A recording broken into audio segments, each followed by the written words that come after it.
Srila Prabhupada, lilamrita. Nama Om Vishnu Padaya Krishna Prestaya Bhutale Shrimati Bhakti Vedanta Swaminiti Namane Namaste Saraswati Devi Gauravani Pracharne Nirvishesha Shunyavadi Paschachadeshatarne Sri Krishna Caitanya Pramanityananda Sri Advaita Gadadha Shivas Adi Gaura Bhakta Vrinda Hare Krishna Krishna Krishna Hare Hare Hare Rama Rama Rama Hare Hare Vanchkalpatarubhyascha Kripas Sindhubhya Evacha Patitanam Pavanebhyo Vaishnavebhyo Namo Namaha. So who, other than those who are looking at their telephones, can tell me where is Srila Prabhupada? Moscow. Good. Thank you. Right. So, yeah, he was, the tour, 5-day visit, has just been arranged. Captain Lal, the pilot of the flight to Moscow, considered Prabhupada an important passenger and came back to visit him during the flight. They spoke of Prabhupada's movement, his chances for lecturing in Moscow, and of Bombay, where Prabhupada was trying to purchase land. Captain Lal invited Prabhupada to the cockpit, and Prabhupada came and sat behind the captain, asking technical questions about the equipment and the flight. Prabhupada and Captain Lal agreed to meet again in Moscow. Prabhupada, his secretary and his servant, so there were 3 of them, cleared Soviet customs and immigration quickly and smoothly, and a government tourist guide escorted them by limousine to the Hotel National. The hotel near Red Square, Lenin's tomb, and the Kremlin, yeah, well, they're all right on top of each other there, was expensive but plain. Prabhupada found his room dingy and cramped, with barely space for a bed and 2 chairs. The room for Shamsundar and Aravinda was far away, and Prabhupada decided that Aravinda should share the room with him instead, crowding Prabhupada's room all the more. Aravinda told the hotel manager that they would not eat the hotel fare, but would have to cook their own meals. The manager refused at first, but finally allowed them use of the maid's kitchen. That problem solved, the next was getting food. Prabhupada sent Shamsundar out. Across the street, Shamsundar found a milk and yogurt store, but he returned to Prabhupada's room without any fruit, vegetables, or rice. Prabhupada sent him out again, and this time Shamsundar was gone practically all day, returning with only a couple of cabbages. Prabhupada sent him out the next day for rice. When Shamsundar returned with rice after several hours, Prabhupada saw that it was a poor North Korean variety, very hard. Prabhupada asked for fruit, but Shamsundar had to hike for miles through the city to find anything fresh, a few red cherries. Prabhupada remained peaceful and regulated, keeping to his daily schedule. He would rise early and translate, and in the cool of early morning, he would go out for a walk through the all but deserted streets. Prabhupada, wearing a saffron chadar, strode quickly, Shamsundar sometimes running ahead to photograph him. As they would pass Lenin's mausoleum, a queue would already be forming because they've preserved his body. Lenin, he died 1920 something, I think. Something like that. Yeah, but they've preserved his body. And it's right there in Red Square against the wall, the side wall of the Kremlin. I have not been inside. Right, okay, so a few red cherries. Oh, okay. As they would pass Lenin's mausoleum, a queue would already be forming. Just see, Prabhupada commented one morning, that is their God. The people don't understand the difference between the body and the spirit. They accept the body as the real person. Prabhupada appreciated the sparseness of the traffic. Some trolleys and bicycles, but mostly pedestrians. As he walked among the old ornate buildings, he saw elderly women hosing the wide streets. A good practice, he said. The Russian people appeared to live structured, regulated lives, much more so than the Americans. These simple, austere people, unspoiled by the rampant hedonism so common in America, were fertile for Krishna consciousness, but devoid of spiritual sustenance, they appeared morose. Prabhupada had Shamsundar arrange a meeting with Professor Kotovsky and invite Captain Lal to come along. The tourist bureau provided a car and guide, and Prabhupada and his party rode outside the city to Professor Kotovsky's office in an old white brick building at the Academy of Sciences. When Prabhupada arrived, this Kotovsky, he may have passed away now, but he was still alive like 5 years ago, something like that. He was still alive. He met Prabhupada. Yeah. And he was sort of, interested in Vedic things. So, right, when Prabhupada arrived, the middle-aged Russian professor, dressed in a grey suit, got up from his cluttered desk and welcomed Prabhupada into his small office. Professor Kotovsky appeared a bit hesitant, however, more cautious than in his letters. When Shamsundar mentioned Prabhupada's eagerness to lecture before interested scholars at the academy, Professor Kotovsky flatly refused. It would never be allowed. Prabhupada was disappointed. The next moment, however, Prabhupada seemed unaffected and began speaking in his humble, genteel manner, sitting in a straight-backed office chair beside Professor Kotovsky, who sat at his desk. Shamsundar turned on the tape recorder, which the professor eyed cautiously, but didn't object to, because these people, wow, were paranoid. Wow, so paranoid. They could just lose everything.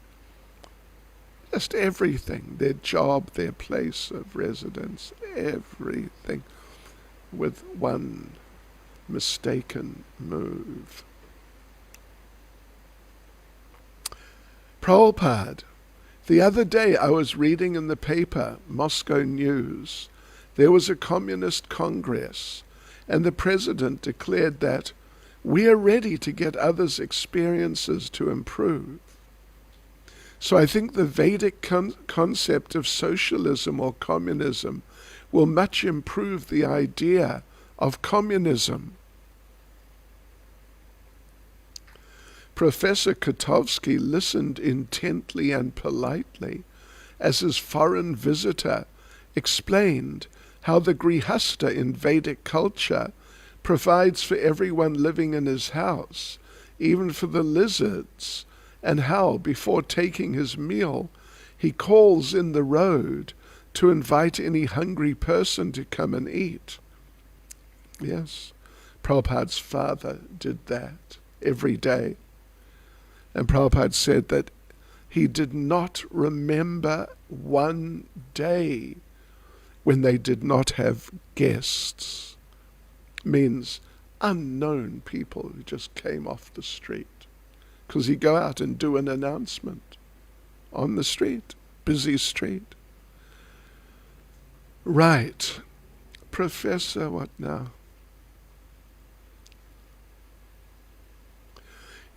In this way, Prabhupada explained, there are so many good concepts about the socialist idea of communism. So I thought that these ideas might have been distributed to some of your thoughtful men. Therefore I was anxious to speak. Professor Kotovsky's academic interest was piqued, means stimulated. You know, it is interesting, he said, his articulate English heavily accented. As it is here in our country, there is now great interest in the history of old thought. He described the accomplishments of his colleagues and himself, particularly a booklet that they had recently prepared highlighting Soviet studies in Indology. He said he would like to give a copy to Prabhupada. Professor Kotovsky, you'll be interested to discover that we published not all, but some Puranas, then some parts of the Ramayana, 8 volumes in Russian of the Mahabharata, and also a second edition of the Mahabharata, translated by different people in full and published.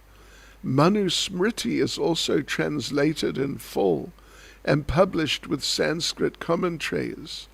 And such was the great interest that all of these publications were sold in a week. They're now completely out of stock. It is impossible to get them in the book market after a month. Such a great interest among reading people here in Moscow and the USSR towards ancient Vedic culture. Well, I must say that even now, I haven't been there for a couple of years, but when you drive through the center of the city, the bookshops are packed out. They're always packed out. The Russian people love to read. Prabhupada, among these Puranas, the Srimad Bhagavatam is called the Mahapurana, and he told of his own translation of Srimad Bhagavatam, the ripened fruit of the Vedic desire tree. He would show some volumes to the professor if he was interested. Professor Kotovsky said the Moscow and Leningrad libraries had nearly all the major texts of Indian culture in Sanskrit. These libraries housed not only ancient texts, but more recent literature as well, comprising an up-to-date study of Hinduism. Hinduism, Prabhupada interrupted, is a very complex topic, and they both laughed. Professor Kotovsky acknowledged that Hinduism was more than a religion. It was a way of life. But Prabhupada explained that the name Hindu was actually a misnomer. The real term to explain Vedic culture was Varnashram. Briefly, Prabhupada described the four orders: Brahman, Kshatriya, Vaishya, and Sudra. Professor Kotovsky: you have told that in any society there are four divisions, but it is not so easy to distinguish. For example, one can group together different social classes and professional groups into four divisions in any society. There's no difficulty. The only difficulty is, for instance, in socialist society, in our country and other socialist societies, how can you distinguish productive group and workers? Prabhupada welcomed the professor's questions. Although grounded in Soviet socialist vested interests, Prabhupada considered the professor not so much an academician as a pawn of the Soviet university system. Much as one political power tries to understand its adversary, the professor was inquiring into Indian culture so that his government might penetrate it with their own ideology. Behind Professor Kotovsky's apparent interest in Vedic culture, Prabhupada could see the view of the Communist Party, a view diametrically opposed to Vedic philosophy.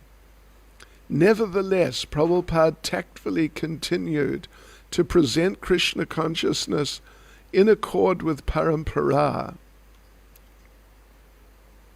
And he tried to convince Professor Kotovsky through scripture and logic. Quoting Bhagavad Gita, a shastra with which the professor was familiar in his own way, Prabhupada described Lord Krishna as the creator of the four divisions of society. Professor Kotovsky immediately countered with the theory of the Soviet scholars that the Varnashram divisions were a recent addition to Vedic culture. He also again registered his opinion that the divisions of Varnashram had no meaning within socialism. Professor Kotovsky: there's a great distinction between socialist society and all societies preceding socialism, because in modern Western society, you can group all social and professional classes in the particular class divisions: Brahmins, Kshatriyas, Vaishyas, or factory owners, and Sudras, or menial workers. But here we have no Vaishyas.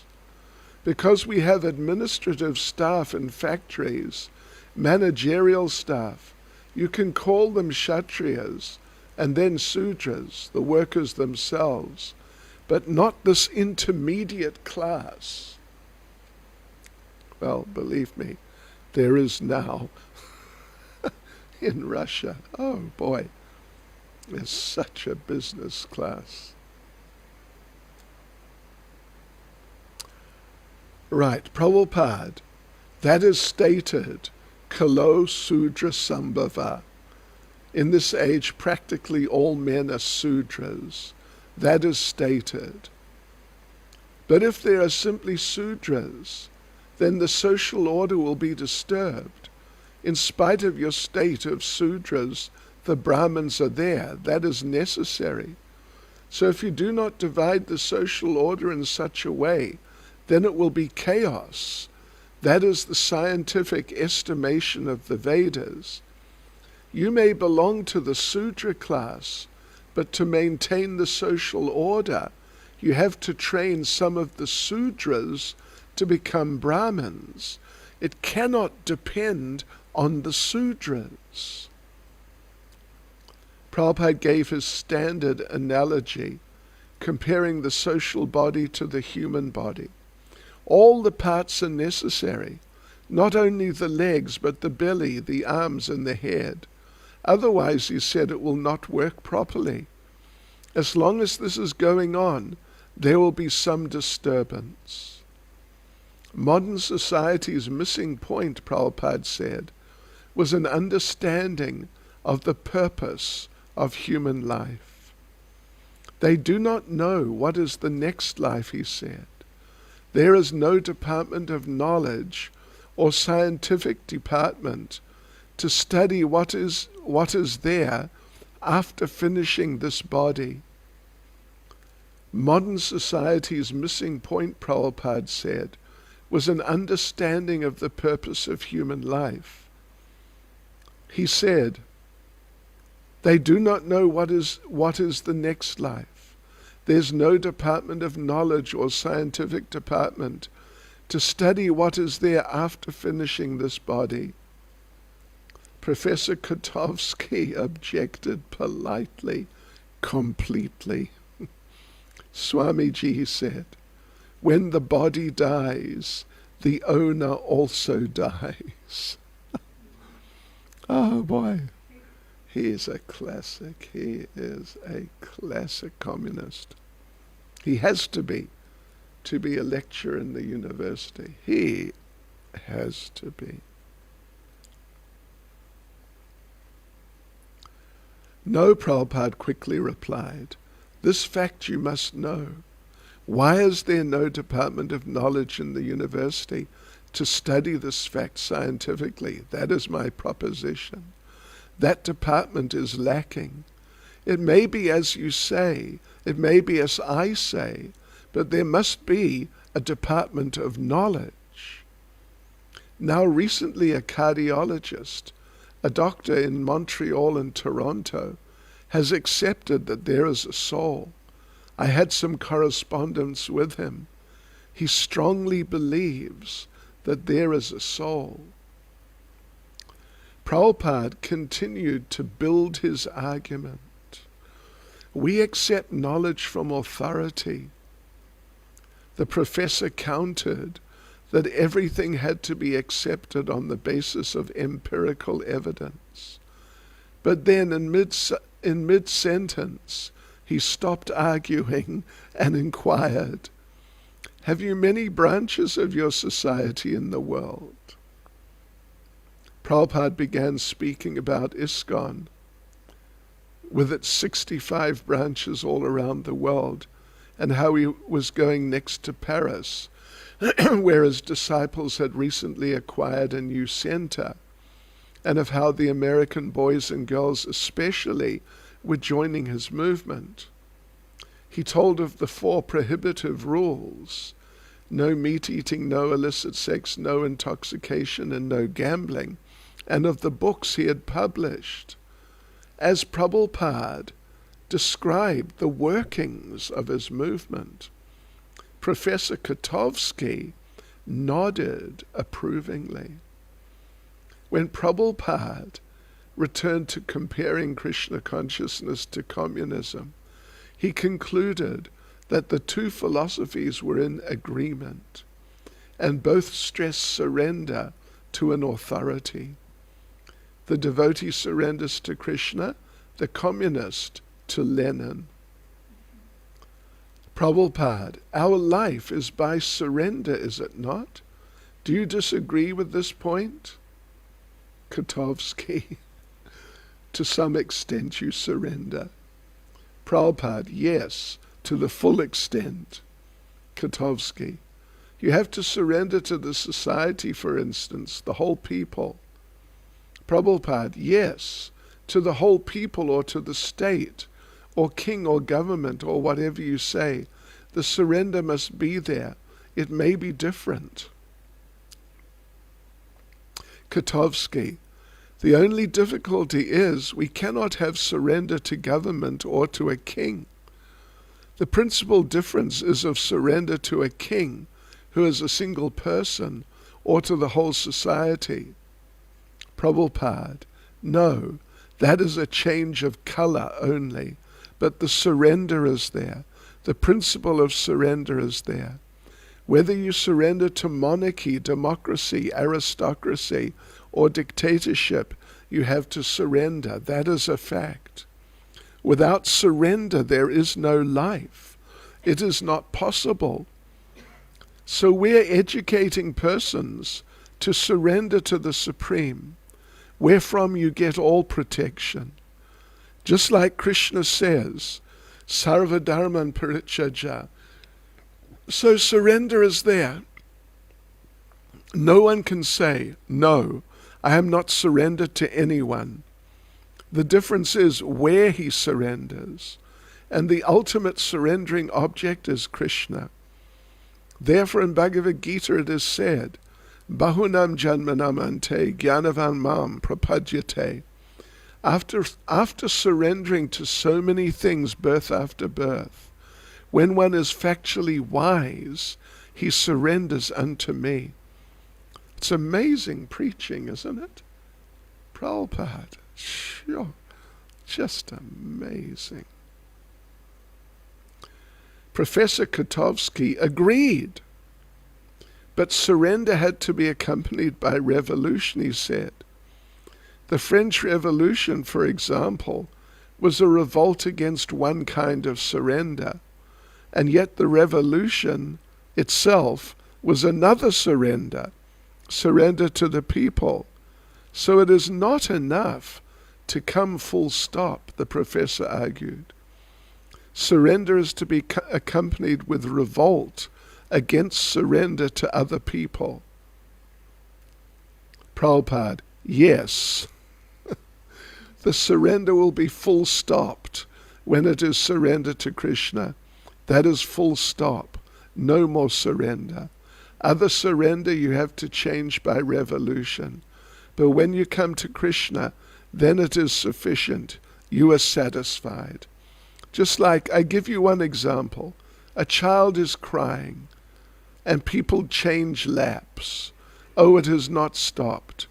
But as soon as the baby comes to the lap of its mother, Kotovsky, it stops.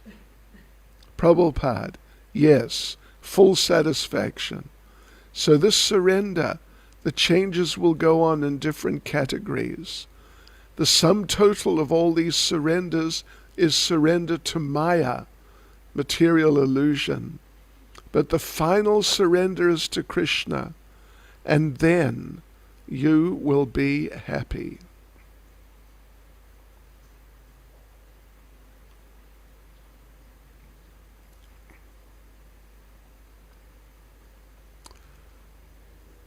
After only 3 days, Prabhupada's mission in Moscow seemed finished.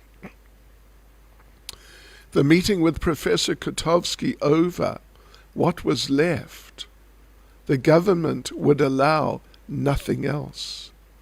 It had not allowed him to bring in books, and now he had been refused the opportunity to speak publicly. Foreigners were not to talk with the Russians. He could go nowhere unless on an accompanied tour. So with no preaching and no prospects, he stayed in his cramped room, taking his massage, bathing, accepting whatever food Shamsundar could gather and cook, dictating a few letters, chanting Hare Krishna, and translating Srimad Bhagavatam. Prabhupada took a guided tour of Moscow, riding with other tourists on a crowded bus. He saw elderly Russians going to church, armed guards stationed at the door. He soon tired of the tour, however, and the tour guide got him a taxi and instructed the driver to return him to the Hotel National. Shamsundar continued to spend most of his day looking for fresh food. Hearing that oranges were available at a certain market across town, he set out across the city. With his shaved head and his white dhoti and kurta, he drew stares from everyone he passed, and as he was returning after dark, uniformed men wearing red armbands accosted him, taking him to be a local deviant. Grabbing him, they pinned his arms behind his back and shouted at him in Russian. Shamsundar caught the word document or passport. He replied, document, hotel. Realizing Shamsundar was a tourist, the officers released him, and he returned to the hotel and informed Prabhupada of what had taken place. There is no hope in Russia without Krishna consciousness, Prabhupada said. Once, Shamsundar was standing in line at the yogurt store when a man behind him asked him about yoga. I really want to talk with you, the man said. And he gave Shamsundar his name and address and a time they could safely meet. When Shamsundar told Prabhupada, Prabhupada said, no, he is a policeman, don't go. Krishna. Okay, so there we go, devotees. We will continue tomorrow night. Srila Prabhupada, or any questions, comments? Srila Prabhupada ki jai.